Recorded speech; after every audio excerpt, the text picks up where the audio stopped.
Да не се разбереме погрешно. Иако општо прифатена е употребата на термините добар и лош холестерол, тоа не значи дека постојат повеќе видови холестерол. Има само еден вид холестерол. Холестерол – органска молекула, стерол, биосинтетизиран само од животните, составен дел на нивните клеточни мембрани. Холестерол еден и единствен. Холестеролот е толку важен за нашето здравје, што нашите тела сами го создаваат целиот холестерол кој што им треба.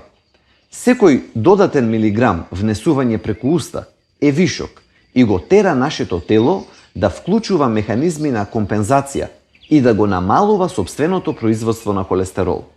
Значи, холестеролот кој ни треба, сами го создаваме и немаме никаква потреба од дополнително внесување преку храна.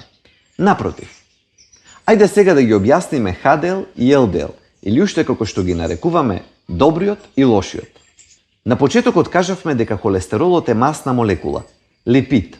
Како таква, не може слободно да патува низ крвта, бидејќи крвта е водена средина.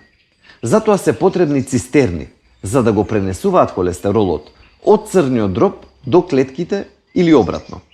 Тие цистерни се така наречените липопротеини, ХДЛ и ЛДЛ.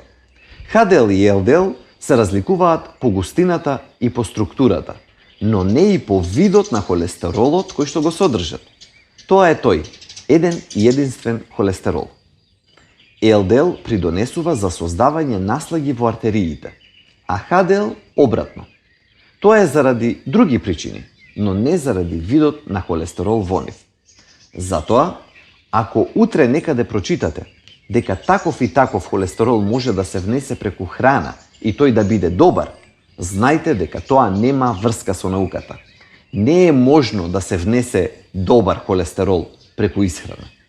А дали исхраната може да влијае на нивото на ХДЛ и ЛДЛ во крвта? И тоа како?